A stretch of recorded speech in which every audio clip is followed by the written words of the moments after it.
Well, hello everyone. Welcome to Friday. Yeah, the eagle flies today. Ella, you probably don't know what that saying means. Okay, you can just think No about it. idea. All right. Just think Ella about it. joins us from Greenville. Kevin from Charleston. Kevin, do you know what that saying means? No, I'm in the dark as well.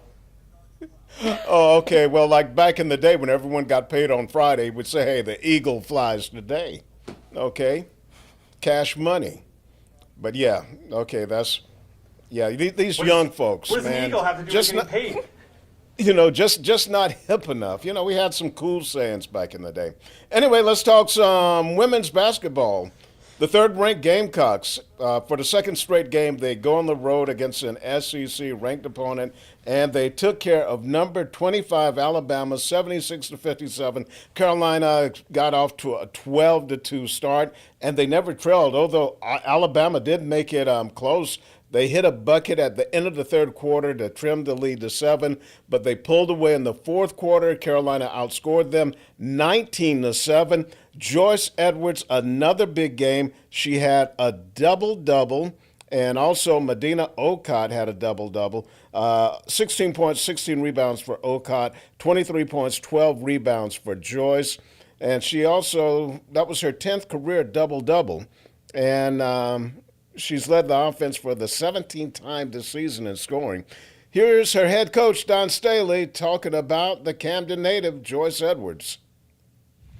Joyce shoots herself out of a cannon all the time. Like, I think she plays fairly quickly. I think her athleticism and her quickness really gives her an advantage to shoot the ball, to drive past people, or actually posting up. I thought we did a great job at finding her, especially when she had 2 feet in the paint and a guard on her. So she she won the matchup when there was a somewhat of a mismatch.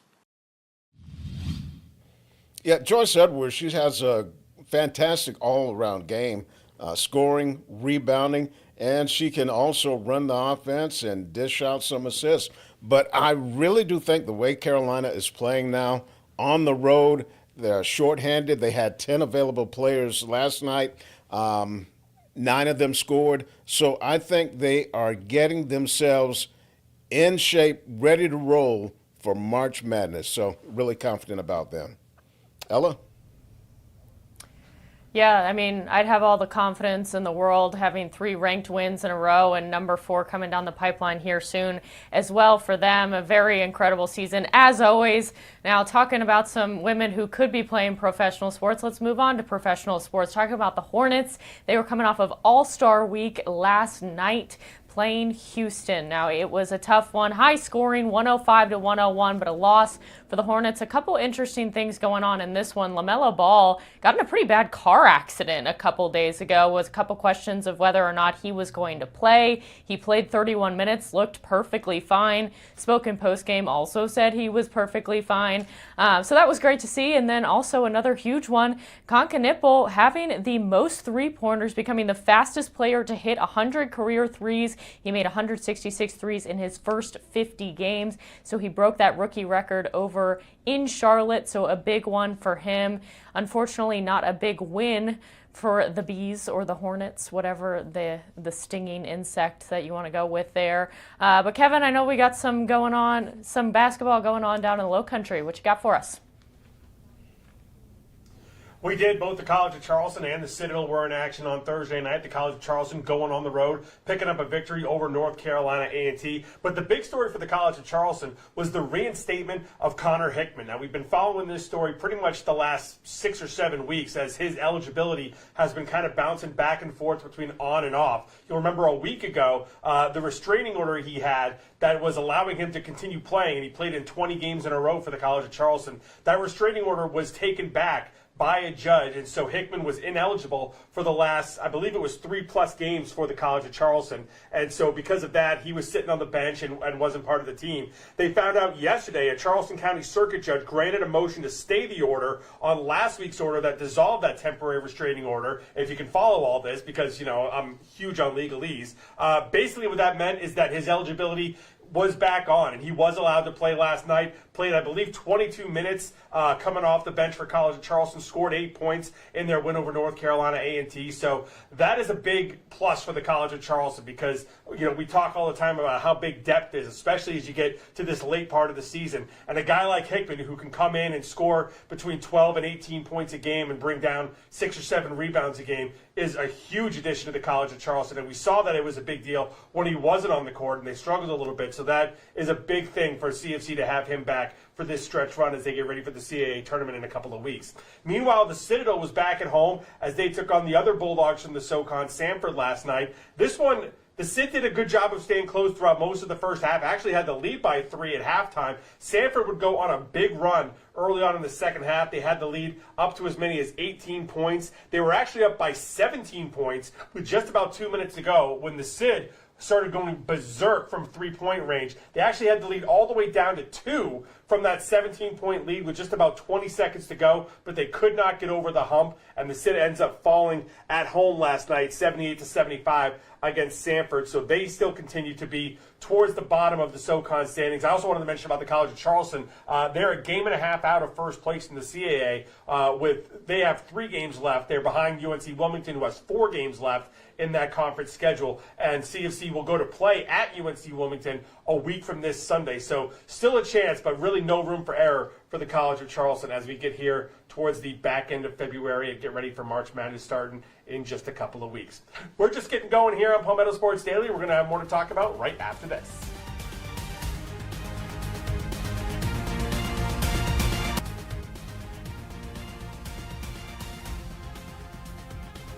Welcome back to Palmetto Sports Daily.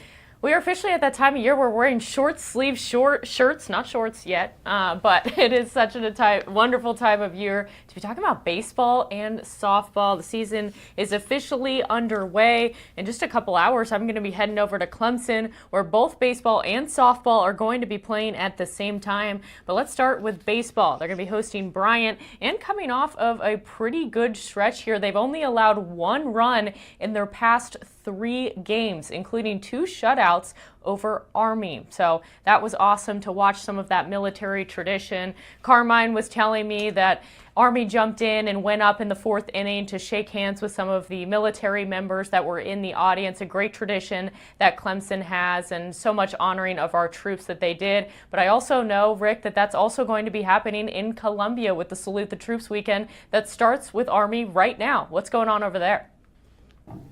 Ella, very exciting weekend. In all my years of watching and covering college baseball, I've never experienced something like this. But South Carolina hosting 3 service academies. Friday it's Army, Saturday Navy, and they'll close out Sunday against the Air Force. Now, this event is near and dear to the heart of USC head coach Paul Mainieri. Now, he spent 6 years as the head coach at the Air Force Academy, and he says that gave him a greater appreciation for all they do. He started a Salute the Service weekend when he was the head coach at LSU, and he's brought that tradition here to South Carolina. And during all 3 games this weekend, the Gamecocks will exit their dugout after the 2nd inning. They'll cross the diamond and shake hands with each member of the opposing team. And Mainieri hopes it sends a good message across the country. We're going to honor the cadets and the midshipmen for the service that they will provide in the future. And hopefully it'll send a message to them that they are appreciated by their peers, by the people of South Carolina. Just kind of really showing the respect to them that they deserve this weekend, and it's going to be really fun. Coach puts a huge emphasis on respecting our opponents, and when it comes to the service academies, it takes a tick up. Yeah, and I'm going to get out to at least one of the games, maybe 2. Definitely want to be there for the 2nd inning when they go over and salute the opposing teams. That's going to be a grand moment and one that everyone should be able to get behind. Kevin?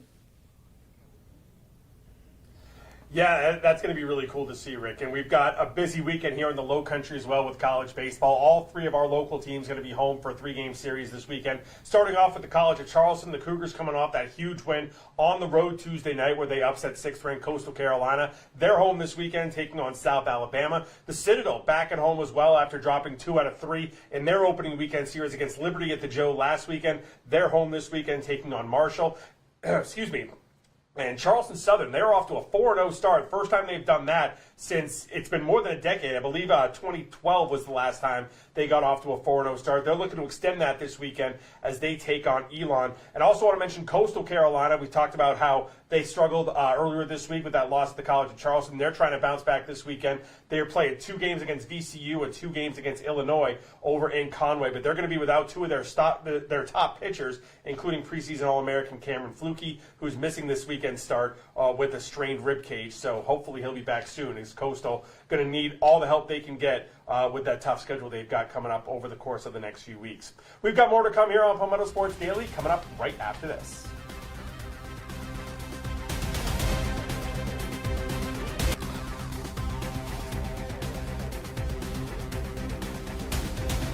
And welcome back to Palmetto Sports Daily. We move to the high school level where things could be very different in the state of South Carolina next year if this bill that got through the House and the state keeps going through and gets to the governor later this spring. But it has gone through, and if it does go all the way through and the governor signs it, it would mean the dissolution of the South Carolina High School League, which would change pretty much everything we have as far as high school sports going forward. And it would be the government, which would be in charge of deciding how the high school leagues are going to be run and deciding eligibility and where the state championships are going to take place. And pretty much everything the high school league does now and takes care of now would be up to the government. So, Rick, we have touched on this before, but it's one step closer to happening now. And I just want to get your opinion on this first off.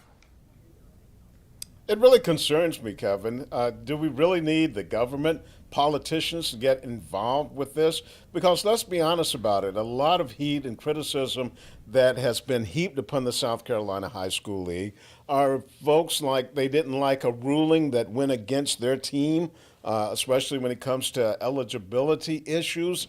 And so I'm just really concerned and, reading and hearing stuff about they would have, 2 members of the House, maybe 2 members of the Senate, and maybe folks that really aren't that very well versed in how high school athletics run, especially when it comes to getting a playoff system together, the scheduling issues. So I just think the government, they have more important things to deal with. Like, hey, let's fix all of these broken roads around the state. Put all of that energy of, wanting to meddle in the high school of athletics into fixing roads, doing something that's really going to help the citizens of this state.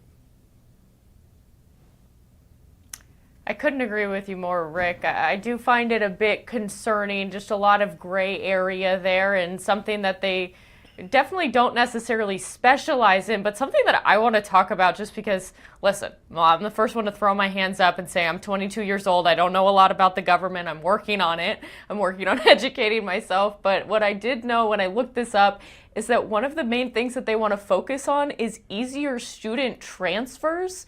And as a sports fan, that is something that drives me nuts in college athletics is the constant transfers. I'm going to sound like Dabo Sweeney right now, but to now see that in high school, it's already becoming a problem. We have a school here in the area that is essentially just a school of all transfers that has created a powerhouse, which is fun to watch, but it is an interesting dynamic to see that now entering into the high school world of things. Kevin, what do you know about this addition and what that would mean? I mean, are we looking at a transfer portal of high school now as well? Well, Ella, I'm more than twice your age, and I'll tell you, I still don't understand the government that much either, so nothing to feel bad about there. I think the main goal, and this part I understand what they want to do. They want to make it easier for kids to transfer. Just if they move out of town and they move into different districts, that's the part I understand. And there's been some difficulty with that over the last few years as well. We've talked about issues at pretty much every school, and each of us in one of the schools of our areas have had an issue with this at some point or another. So that makes sense, but it really feels like they're harping on this a lot. And like you said, it's going to open things up. There will be a transfer portal if this kind of goes through. And I was reading an article from the state earlier this afternoon. I believe it was Lou Bezjek who wrote it, who does a great job over there. He was talking to one athletic director who said, if this goes through and they get this to go all the way through and the South Carolina High School League is abolished, it's going to take them more than a year to write out the Constitution. They're going to need to have all the rules set for each sport. And basically for at least a year, we're not going to have official high school sports. We're going to have basically just schools deciding what to do and to play each other. It's going to be basically up to towns to kind of decide everything that's going to be going. They're going to be playing recreation for the next year, Rick, which is just going to be a disaster, especially for kids who are entering their senior year for this season. Yeah, getting back to the whole transfer issue. The high school league, they haven't been perfect, but what organization or any government body, so to speak, is. So they wanted to make that process easier and also set some specific dates, because there's always confusion like, okay, somebody transfers in the middle of the season. Are they eligible? When can they first start to suit up and play and practice? And so they kind of cleared that up. But again, everything I read and I hear, Kevin, it really just scares me on where we're going to be headed with high school athletics. So again, I'm saying, please, I hope this doesn't go through.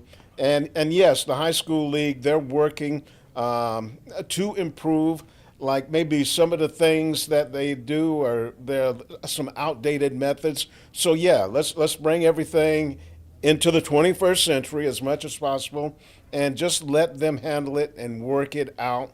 And if people want to make suggestions, please. But the government, no, we don't need it. Yeah, there's no doubt that, the South Carolina High School League is not perfect. I've been the first one to say that on this show time and time again. There's several things that need overhaul going forward for the South Carolina High School League. But the answer is not to put the government in charge of high school sports, because you're going to open yourselves up to all kinds of new bad things. A whole kind of Pandora's box is going to be open, and you start getting government officials on these boards and making decisions. The main thing they're going to be worried about is not what's best for the state as a whole. They're going to be worried about their constituents and what they have to do to get their constituents happy so that they get the vote next time they're up for re-election. So that's going to cause a whole new set of problems.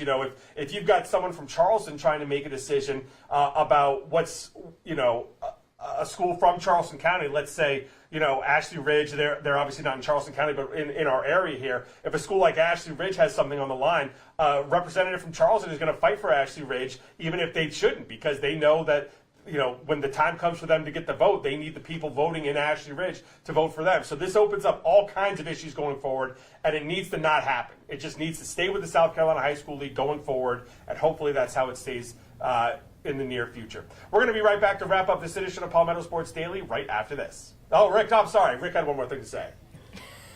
Hey, I'm behind you, and like all that infighting you'll see, because we even see it in districts, separate districts. And how many times have we seen the South Carolina government, instead of tackling an issue and settling it, they just table it, and they let that session expire. And so we're just waiting for them to take action. And that's not good. Not good at all. Okay, we're going to take a timeout. We're going to be right back and wrap up this week of Palmetto Sports Daily.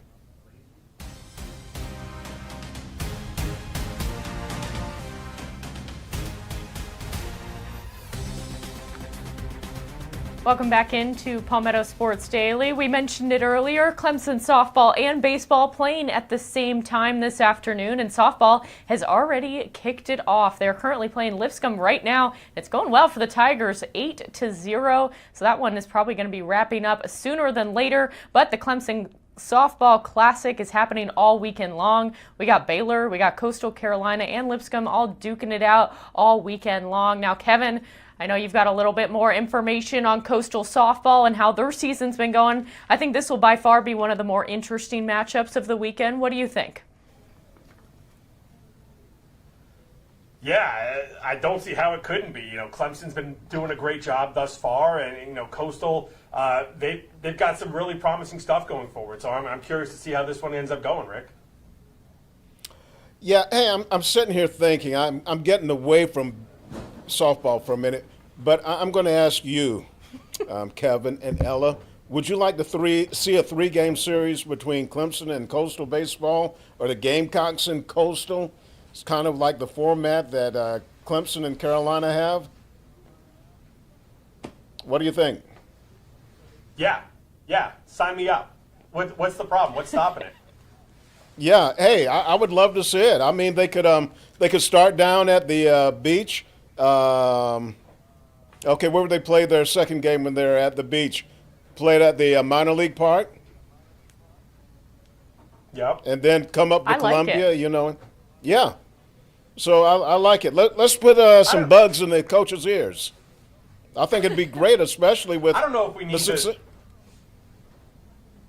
Go ahead, Kevin. Yeah, I don't know if we need the 3 parks in 3 nights. Just do a home and home. Let's do it at Coastal one year, at Clemson, at Carolina the next year.